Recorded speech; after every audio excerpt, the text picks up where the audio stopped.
Bàជំរាបសួរសាស្ត្រានុសិស្សអរគ្នាឥឡូវនេះយើងមករៀនធ្វើលំហាត់ណា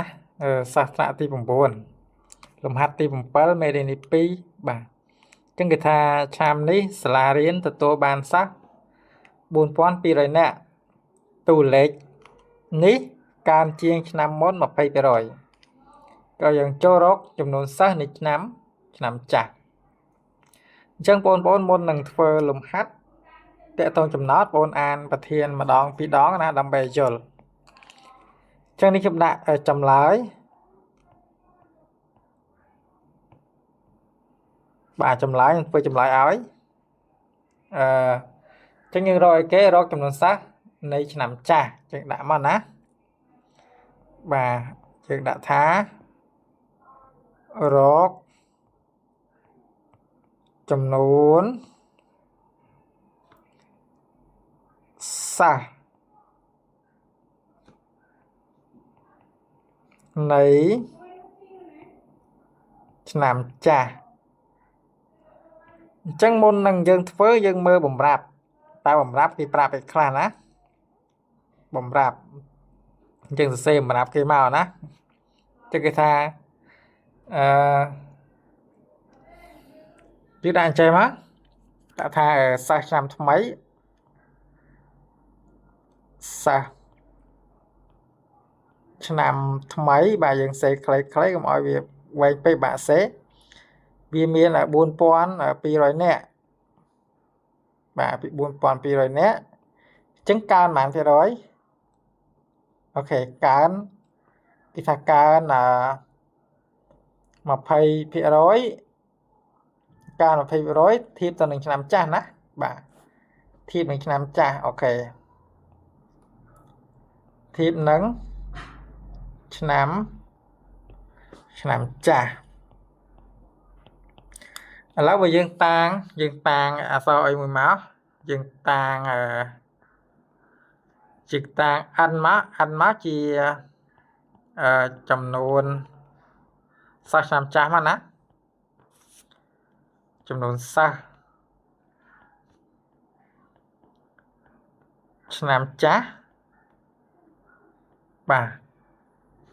ជាចំនួនសិស្សឆ្នាំចាស់អញ្ចឹងគេបាន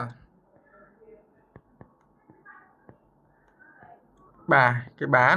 បងមើលនេះបើយើងភាគរយណាភាគរយ20%នៃសិស្សឆ្នាំថ្មីធៀបនឹងឆ្នាំចាស់អញ្ចឹងយើងរកកំណើនសិស្សអញ្ចឹងមានន័យថាកំណើនសិស្សគឺយើងយកសិស្សឆ្នាំថ្មីគឺ4200ហ្នឹងមកដកជាមួយនឹងសិស្សឆ្នាំចាស់យើងគឺ n គឺដក n ហើយទាំងអស់ហ្នឹងវាទៅធៀបនឹងឆ្នាំចាស់គឺធៀបនឹងអីគេធៀបនឹង n ចំនួនសិស្សឆ្នាំចាស់គឺ n ហើយវាទាំងអស់វាត្រូវស្មើនឹង20%បាទ20%ណាអូខេដោយសារគេប្រាប់ភាគរយចឹងអានេះយើងសរសេរដោះស្រាយរក n មកគឺយើងបាន4200ដកឲ្យ n ចែកឲ្យ n គឺស្មើនឹង 0.2 បាទ 0.2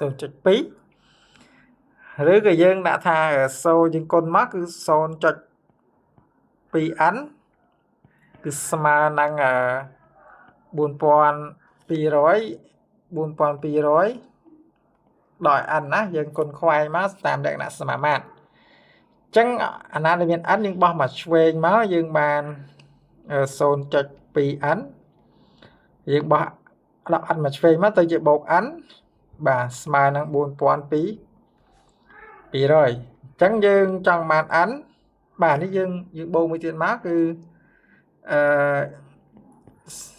នេះគឺ1.2n មកយើងបូក 1.2n គឺស្មើ4200អញ្ចឹងយើងចង់បាន n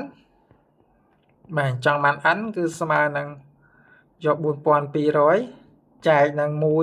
1.2 បាទចែកមកយើងឃើញ3500បាទ3500ធ្វើការចែកមកណាបាទ3500អញ្ចឹងយើងសន្និដ្ឋានមកយើងថាដូចនេះ ឆ្នាំចាស់បាទឆ្នាំចាស់សាលារៀននោះមានសិស្សបាទ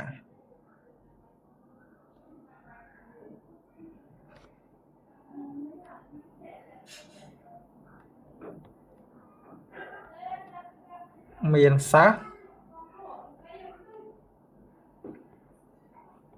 បាទ3500នាក់បាទបាទប៉ុណ្ណឹងណាអូខេ